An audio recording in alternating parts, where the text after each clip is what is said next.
Hey folks, David Stewart here. I got a request to review a movie. The movie is Boss Baby, and I've actually seen that movie, so I thought I'd at least give you a brief review and analysis of Boss Baby.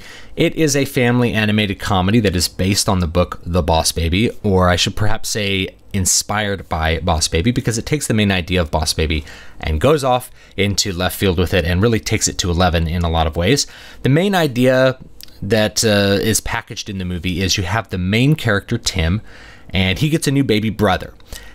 He doesn't know where babies come from, and he doesn't understand his parents' behavior towards this baby, so he concocts an elaborate set of imaginary story pieces to explain what the baby's there for, what he's doing, why his parents treat him that way, and where babies come from, and the whole bit. And it creates a rather fantastical story. And the story gets so fantastical, in fact, towards the end, that you get a little bit of an effect that I call Apocalypse Now effect, or maybe we call this Apocalypse Now, but for kids, which is you're no longer certain of what is reality and what is the main character's imagination of reality, and it all becomes very confused towards the end. And that, I don't know if that was intentional or that was just the result of the way that they produced the movie, but it's a little weird.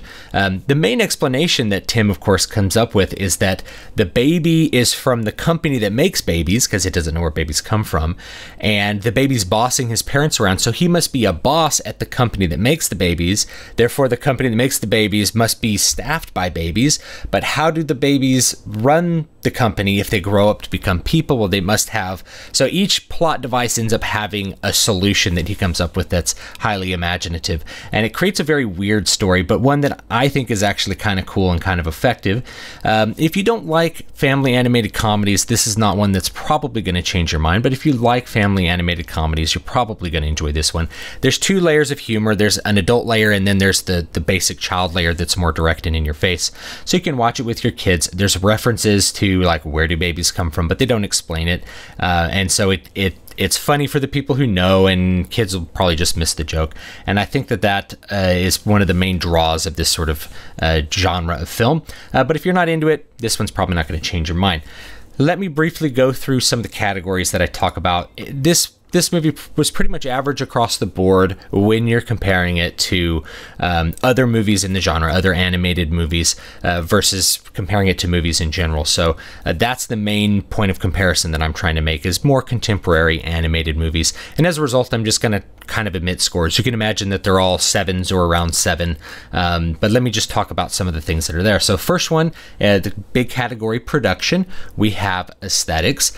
Ultimately, the aesthetic experience was kind of a mixed bag. It kind of runs average. There's some really cool moments where Tim's imagining things that are very colorful and have some really hyper exaggerated animation. And in fact, that's part of the aesthetic experience throughout, is the kids have these extremely exaggerated facial features, and one of the villains has extremely exaggerated facial features, and some of those exaggerated animations kind of disappear in these moments where you remove the child perspective and you show reality as it is. But overall, the character designs are pretty just run-of-the-mill for normal contemporary animation, and so you're not going to see anything that's highly interesting there. Overall, the movie's bright and vibrant and colorful, but most of the set pieces are pretty boring. You have living rooms, you have yards, parks, that sort of stuff, and only when you kind of get the more fantastical layer of Tim imagining things on top of that does the aesthetic experience become interesting. So the amalgamation of character designs, it's a little bit boring, I suppose, but there's enough of the interesting stuff that I think the aesthetic experience in general is pretty effective, particularly visually. It's not, it's not a super spectacular visual movie like Coco, but it does its job, and I think that's all you can really ask a movie to do. Talk about animation and effects. I mentioned exaggerated animation as part of the aesthetic design. The animation's smooth, it's effective, the action's bright and punchy and easy to understand.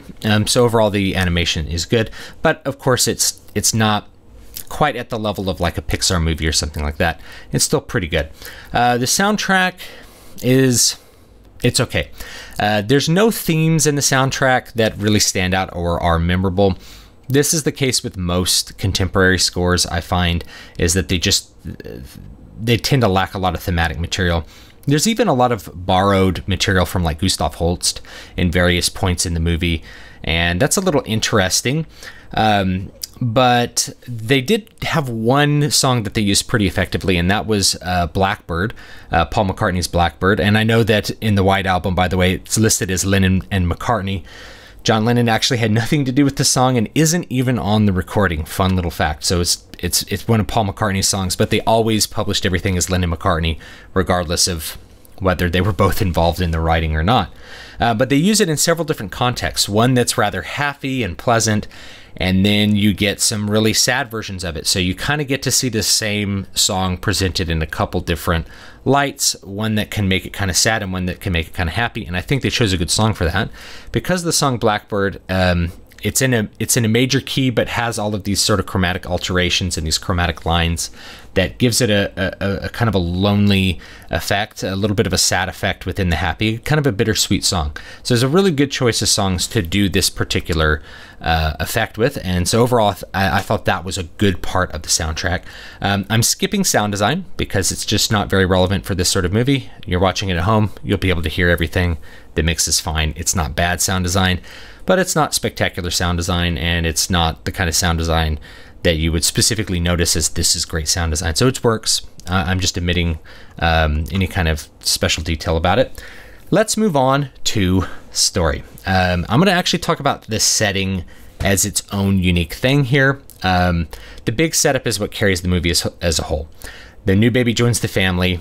Tim tries to explain it away, and this creates a world inside of Tim's mind that explains all of the things that don't make sense when you're missing this essential part of this is where babies come from and why they need care, right? From a child's perspective. And the storyline ends up being super fantastical, but in this juvenile sort of way, like Axe Cop. And it's really cute to those of us who are parents, because kids will pretend play some really crazy things sometimes if you give them the chance to go. A child's imagination is able to make a lot of different, sometimes bizarre connections to adults who are very sort of set in our ways. And this movie kind of exhibits that in most of the way through the movie, and I think it's pretty effective. And that adult-themed undercurrent to the entire thing, where we have a couple of moments where we pull out and we see just normal reality. Tim's maybe imagining that the boss baby, who's his little brother, is dragging him across this field, pedaling this car at like 90 miles an hour, and the parents look out the window, and the baby's kind of like moving slow on a car, and Tim's kind of like hanging on the back. So we get to see a couple moments that remind us that this entire thing that we're watching, the story that we're watching, is really something that's concocted from the mind of a child, or it's intended to be. Characters and dialogue. There's two main characters, Boss Baby, played by Alec Baldwin, and an excellent choice. He basically plays his character from Glengarry Glen Ross, which I think he won an Academy Award for it. And if you haven't seen it, it's a really famous scene. You can probably look it up on YouTube. He's like this hard-nosed manager, New Yorker manager, and he even references Glengarry Glen Ross in one point in the movie, where he's having a meeting with the other babies that Tim's trying to spy on, and someone's picking up a cookie to eat it, and he's like, "Cookies are for closers only." And so that actually was like a really good casting choice, and the movie probably wouldn't have worked nearly as well without Alec Baldwin playing that character. There's also Steve Buscemi as like the villain. He does a great job as well. So the good actors that they put in throughout the movie really kind of sell the dialogue, and there's a lot of missed jokes in my opinion, and I'm looking at this as an adult who's heard these jokes before and seen it before. Kids are likely going to laugh at all of them, but as an adult you can be like, okay, they're doing that joke again. Or jokes that just kind of miss or aren't that funny. A lot of the comedies kind of relying on slapstick, but the quality acting kind of makes up for probably some subpar dialogue. Lastly, let's get into plot. The plot is sort of what makes the story, I guess, interesting and allows you to... It's really unbelievable, but the setup is what lets you believe the craziness of the plot. It's a child's fantasy, and it includes all the nonsense that goes along with it. So what happens is that in order to explain the presence of the baby, Tim comes up with a story, and that story includes a plot goal. And his plot goal, he doesn't like the baby that's there, so he creates a plot goal where the baby is trying to not be there as well.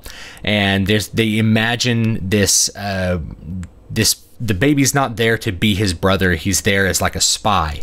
That's why he's bossing everyone around. That's why he's so weird. And the spy is looking to complete the spy task to essentially gain a promotion in his company because he's the boss baby.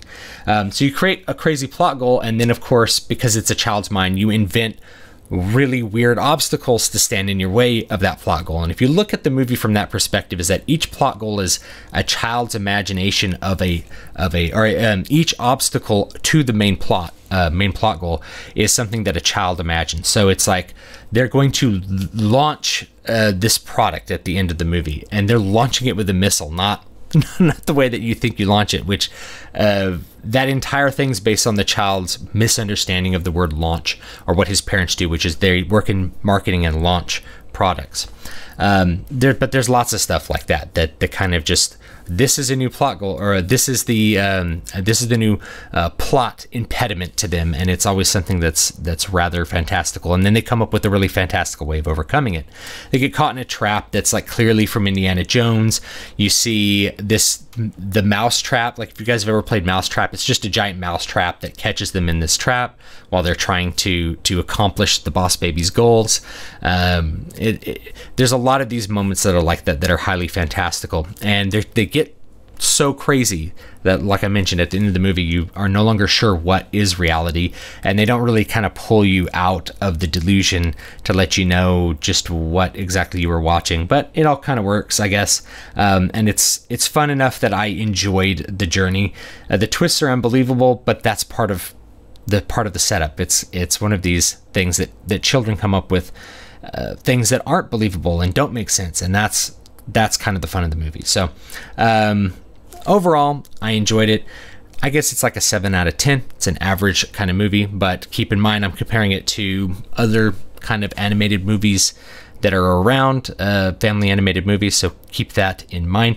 Thank you so much for watching. Don't forget to like, comment, and subscribe, and leave me what you thought of Boss Baby if you happen to watch it. You can watch it free on Netflix, and let me know if I'm being too generous or you really enjoyed it. But I enjoy it for what it is, and it gave me enough interesting and new stuff that I'd recommend it for most people who like family animated comedies. I will see you guys next time, and have a great day.